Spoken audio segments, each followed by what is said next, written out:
இது என்ன உடுப்பு மண்ணாங்கட்டி கழுத்திட்டு சேலையை உடுத்து எவ்வளவு ஒன்ன மதிப்பாளா? அத்தை இங்க எந்த காலத்துல இருக்கியே? அக்கௌண்ட் ஓபன் பண்ணி இன்ஸ்டாகிராம்ல ஒரு போஸ்ட் போட போறேன். அப்புறம் பாருங்க ஒவ்வொரு டிவில இருந்தும் முந்தி அடிச்சுக்கிட்டு உங்களை பேட்டி எடுக்க வந்து உங்களுக்கு அவார்டு கொடுப்பாங்க. அது மட்டும் இல்ல இந்த தெருல உள்ள அத்தனை பேரும் உங்க கூட போட்டோ எடுக்கிறதுக்கு போட்டி போட்டுக்கிட்டு நிப்பாங்கன்னா பாத்துக்கங்க. என்ன சொல்ற? அதுக்கு நான் என்ன செய்யணும்? ஐயோ அத்தை அதுக்கு நீங்க ஒண்ணுமே செய்ய வேண்டாம்.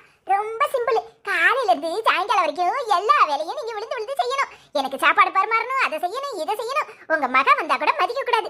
ஏன் மருமா மாதிரி வருமா சொக்க தங்கம்னு சொல்லணும். அப்படிதான். இது எல்லா வேலையும் நான் செய்யணுமா? அவார்டு வேணுமா வேண்டாமா? எல்லார் கூடயும் சேர்ந்து போட்டோ எடுத்துக்கணுமா வேண்டாமா? ஆமா ஆமா, நீ சொல்றது கேட்டா எல்லா டிவில இருந்தும் என்ன பேட்டி எடுக்க வருவாங்க போல தெரியுதே. இந்த ஊரு பூரா என் பெருமையை தான் பேச போகுது.